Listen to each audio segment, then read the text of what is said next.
কক্সবাজারে বিএনপির নাম ভাঙিয়ে রফিকুল হুদা চৌধুরী করছেন দখলবাজি ও মামলা বাণিজ্য। বিগত সময়ে আওয়ামী নেতাদের ঘনিষ্ঠ হয়ে সুবিধা নিয়েছেন একাধিকবার। দলীয় প্রভাব খাটিয়ে ছেলেকে বসিয়েছেন হাসপাতালের চেয়ারম্যান পদে। বিস্তারিত দেখুন কক্সবাজার থেকে খান মাইনুদ্দিনের পাঠানো প্রতিবেদনে।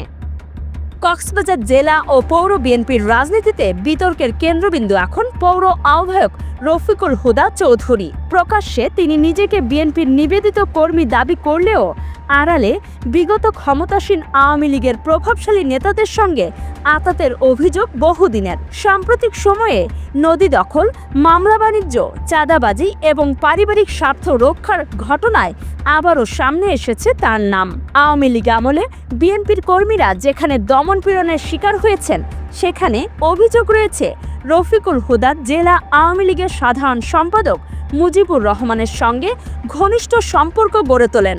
এর ফলে তিনি কোনো মামলার আসামি না হয়ে ব্যবসা বাণিজ্যের সুবিধা নেন এবং বিলাসবহুল জীবনযাপন করেন। স্থানীয় রাজনৈতিক মহল বলছে, তার মতো নেতাদের দ্বিচারিতার কারণে আন্দোলন দুর্বল হয়েছে। ২৪-এর গণ অভ্যুত্থানের পর আওয়ামী লীগের ক্ষমতা পতনের সময় মুজিবুর রহমান পলাতক হন।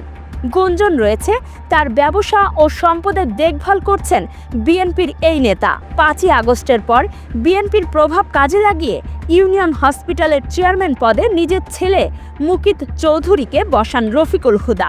দলীয় নেতাকর্মীদের অভিযোগ, এটি ছিল পারিবারিক স্বার্থ রক্ষার স্পষ্ট উদাহরণ। একই সঙ্গে জেলা বিএনপি অফিস পোড়া মামলায় আসামিদের নাম বাদ দেওয়ার প্রলোভন দেখিয়ে অর্থ লেনদেন, ব্যবসায়ী মহল থেকে চাঁদা দাবি এবং আওয়ামী ঘনিষ্ঠদের কাছ থেকেও টাকা নেয়ার অভিযোগ উঠেছে তার বিরুদ্ধে। সম্প্রতি বাঁকখালী নদী দখলমুক্ত করতে বিআইডব্লিউটি এর অভিযানে রফিকুল হুদার প্রায় ১০ একর চিংড়ির ঘের উচ্ছেদ করা হয়। তবে স্থানীয় সূত্র জানায়, কয়েকদিন না যেতেই তিনি রাতের আধারে পুনর্দখলের চেষ্টা করেছেন। পরিবেশবাদী সংগঠনগুলোর দাবি, এ ধরনের প্রভাবশালীদের কারণে নদী ও খালগুলো ধ্বংস হয়ে যাচ্ছে। কক্সবাজার শহরে এখন সবচেয়ে আলোচিত নাম রফিকুল হুদা। স্থানীয়রা বলছেন, তিনি সবসময় ক্ষমতার সঙ্গে মানিয়ে নিয়ে সুবিধা নিয়েছেন।